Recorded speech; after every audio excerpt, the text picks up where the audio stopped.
So I just briefly want to give a little reflection about the two-track justice system video that we watched for this week.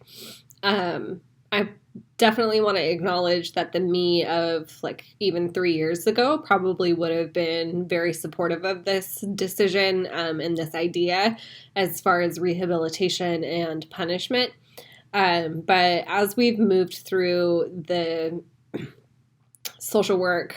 program at Kent, and the more that I've done my own personal growth as far as privilege and trying to just really have a person and environment and strengths-based approach, I don't think that it's the best option for incarceration because, first of all, nonviolent offenders to me is very subjective. It's open to interpretation because I think I made a point a week or two ago about how I, as a woman, could consider a rape as very violent, whereas the criminal justice system could consider it nonviolent. There are very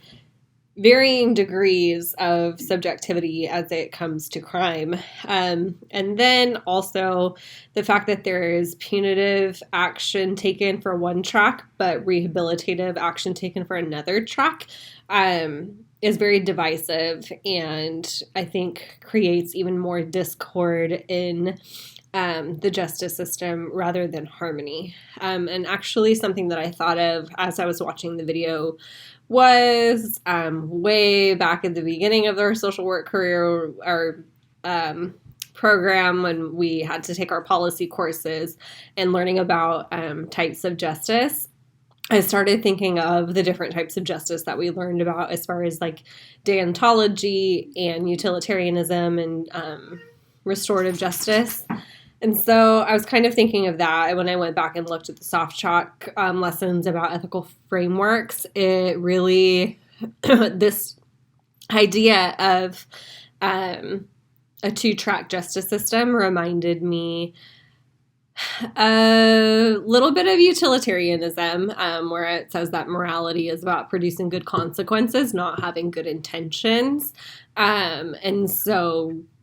I kind of have that lens of like our good consequences are those who we think that can be rehabilitated will be offered that, but those who we think that like are a lost cause or have no hope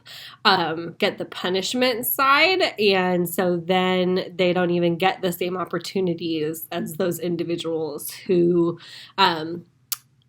potentially could be more successful in rehabilitating back into society. And so the idea of utilitarianism is the greatest good for the greatest number. And so in my mind, I interpret this two-track justice system of the greatest good is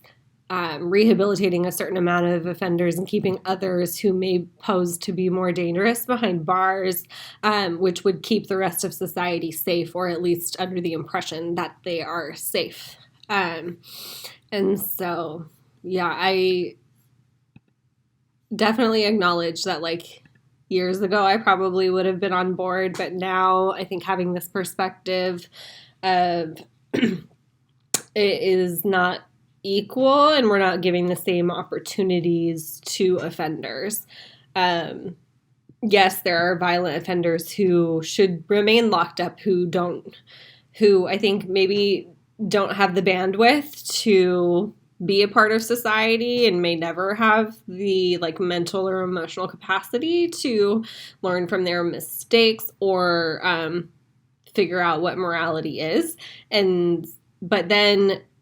if you don't consider the deeper root of someone's crime, such as their socioeconomic status or the fact that they've lived in poverty their whole lives or living in and out of like gang violence or having to resort to a life of crime in order to support their family, then